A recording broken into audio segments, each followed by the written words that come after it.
نحمده ونصلي ونسلم على رسوله الكريم أما بعد فأعوذ بالله من الشيطان الرجيم بسم الله الرحمن الرحيم شهر رمضان الذي أنزل فيه القرآن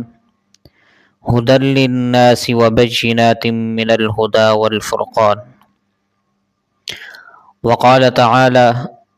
يا أيها الذين آمنوا كتب عليكم الصيام كما كتب على الذين من قبلكم لعلكم تتقون صدق اللہ العظیم۔ ماہ رمضان المبارک کے فضائل اور اس کے مسائل کا اس مہینے میں انشاءاللہ جو کہ سایہ فگن ہونے والا ہے انشاءاللہ سلسلہ رہے گا۔ تو آج روزے کی روح اور حقیقت کیا ہے اور روزہ کی فضیلت اور اس کی تاکید کے بارے میں کچھ گفتگو کرتا ہوں۔ اور روزے کی روح اور حقیقت یہ ہے کہ آنکھ، کان، زبان اور پورے جسم کو حرام باتوں اور کاموں سے محفوظ رکھا جائے، اپنے آپ کو حلال سے بچائے اور حرام سے نہ بچائے تو یہ کیسا روزہ ہوا؟ اسی لیے اللہ تبارک و تعالی نے قرآن مجید میں فرمایا لعلکم تتقون، تاکہ تم گناہوں کو چھوڑ دو۔ اور رمضان الشریف، رمضان المبارک کے روزوں کی جو فضیلت ہے اس کے بارے میں بہت سی احادیث ہیں۔ مشکات شریف کی حدیث ہے من صام رمضان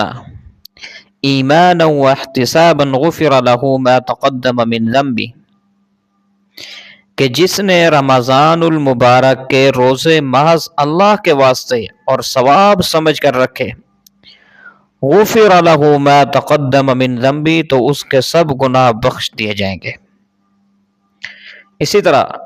ایک حدیث میں مشکات شریف ہی کی حدیث ہے، نبی کریم صلی اللہ علیہ وسلم نے ارشاد فرمایا کہ روزہ دار کے منہ کی بدبو اللہ کے نزدیک مشک کی خوشبو سے بھی زیادہ پیاری ہے۔ در منصور کی جلد اول میں ایک حدیث ہے کہ روزہ داروں کے لیے قیامت کے دن عرش کے سائے میں دسترخوان بچھایا جائے گا، وہ لوگ اس پر بیٹھ کر کھانا کھائیں گے اور سب لوگ ابھی حساب میں پھنسے ہوئے ہوں گے۔ یہ دیکھ کر وہ لوگ پوچھیں گے کہ یہ کون ہیں کہ کھا پی رہے ہیں اور ہم حساب کتاب میں پھنسے ہوئے ہیں؟ تو ارشاد ہوگا کہ یہ لوگ روزہ رکھا کرتے تھے اور تم لوگ روزہ نہیں رکھا کرتے تھے۔ بخاری شریف، ترمذی اور ابو داؤد میں ایک حدیث ہے نبی کریم صلی اللہ علیہ وسلم سے، نبی کریم صلی اللہ علیہ وسلم نے ارشاد فرمایا کہ جو رمضان شریف کے ایک دن کا روزہ چھوڑے بغیر سفر کے اور مرض شدید کے، تو اگر وہ ساری زندگی بھی روزہ رکھ لے تو وہ اس کے برابر فضیلت میں نہیں ہو سکتا۔ تو اس لیے ضروری یہ ہے کہ رمضان شریف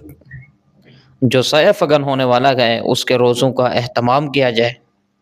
اور ان فضائل کو مد نظر رکھا جائے۔ اللہ